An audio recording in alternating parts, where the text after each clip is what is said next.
Okay, today is the big day. We've got the calm before the storm. So we've got the eye of the hurricane right now. It's pouring rain yesterday.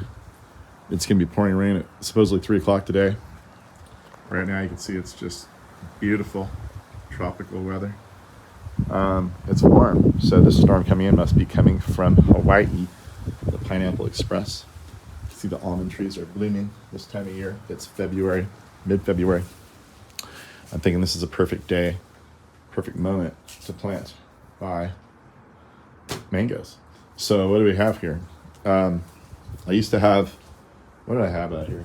I knew I tried to grow a couple Charicia trees out here.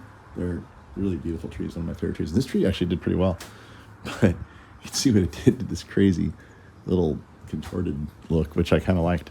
The one over there eventually died. So yeah, plants die for me too, not just you guys. I'm not sure why or what happened, but anyway, that's what happened. I've got everything hooked up to drip down below, as you can see. And my wife wanted to plant some herbs, so I got her some medium-sized pots. And so we're going to fill those up later on, but today we're going to get these mangoes done. And what's really interesting is it's just always a plane. Southwest. When you're trying to do this. Anyway, Kerry mango right here. This seems like a great mango. So supposedly a semi-dwarf.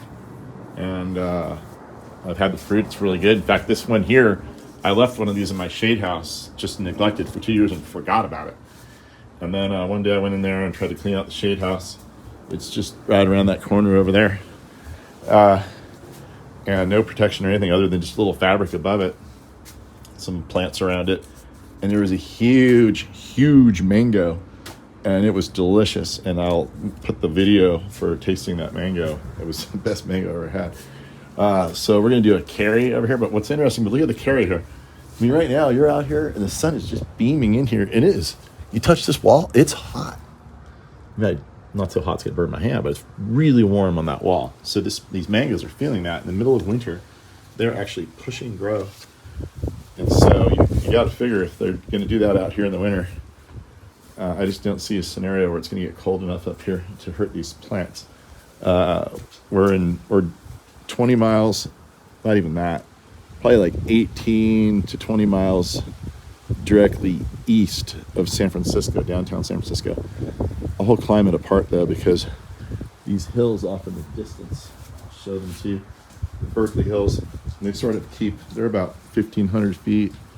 See the very tops of those hills way over there. They keep the fog out and the cold maritime weather out, and so we get a lot more heat here than San Francisco. It could be 100 degrees here, it could be 60 in San Francisco, believe it or not, only 20 miles away. Also, we're up on a hill.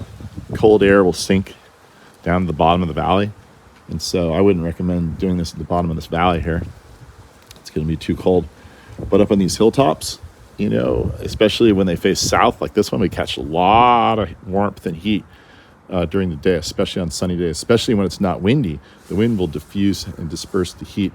But when it's not windy on a sunny winter day up here, it gets so warm. It's just amazing. This guy loves living up here. He just sits out here in the sun and warms up all day. And so these mangoes are really going to like it.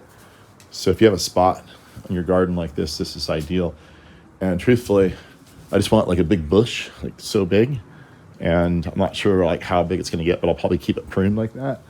And have one here, one there, and one here. And I've seen on the internet that some of these people who have put these things in pots have gotten a pretty good dense fruit clusters on them. So that's what we're doing.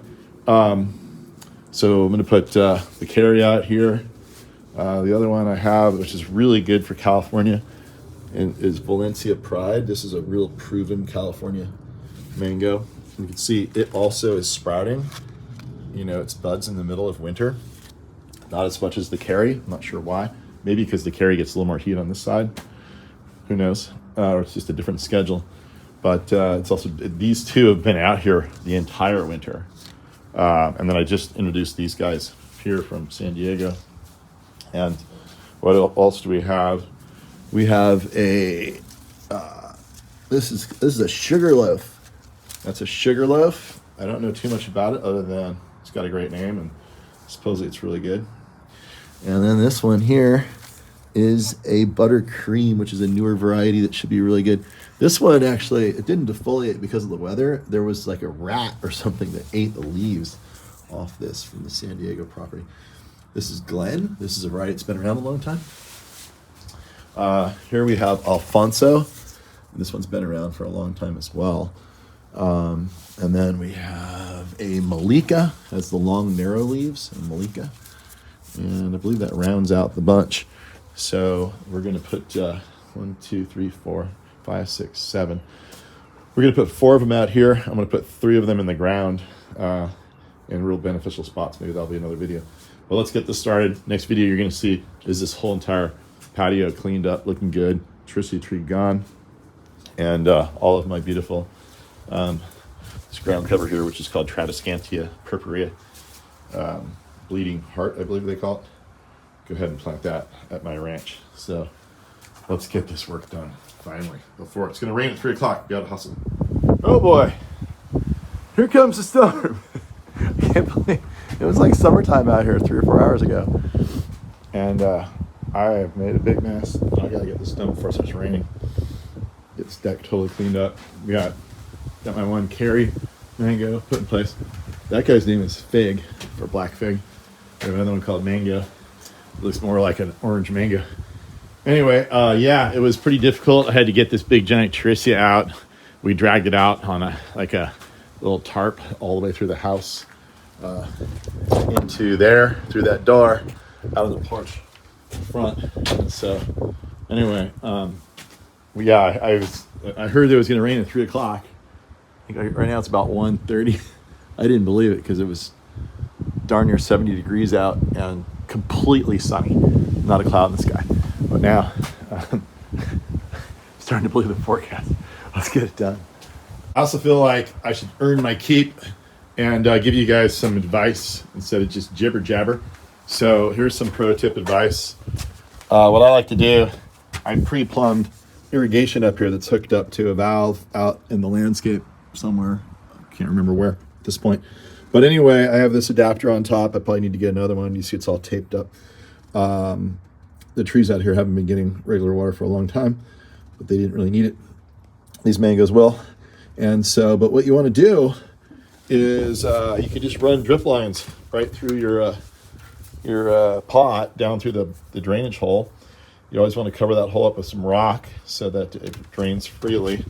And then you're going to need to space these things out. So I put little broken pieces of slate from a piece of my slate patio broke loose out front. So I pulled the whole thing off. I have to get another one, epoxy it down. But anyway, you just get these things, and then these are perfect for, whoa, much, a little more than I bargained for there. But you get little pieces and use them as spacers, and that is how you can water the plants. My favorite drip piece in this application, I don't know what you call these, but they're basically 1/4 inch line, and then you open them up and close them according to how much water you want to come out. They come out in a big conical shape, spreads the water around. The other thing you can do is you're putting a patio in or any kind of tile or anything, you can run your drip lines through your patio and have them come up. So what happens here is we have the main water coming up through the walls of the house. Put that in specifically for this purpose. And then to this point, I took drip lines from every corner. Like you can see, this one goes down through the pot and it comes out, down there, goes into the mortar joint, and then it goes underneath all the way over there. And the same thing occurs in every corner. You could, if you want, you can actually, this one's down here, same thing. But you can also tee off of those. So you can, add a few more pots if you want. Probably about maybe 3 per line. After that, it's not enough volume through a 1/4 inch line to water all this. But 3 is good. And that's pretty much the pro tip of the day. Let's beat the rain and get this cleaned up. All right, we're making progress. It's starting to rain. Gotta hurry.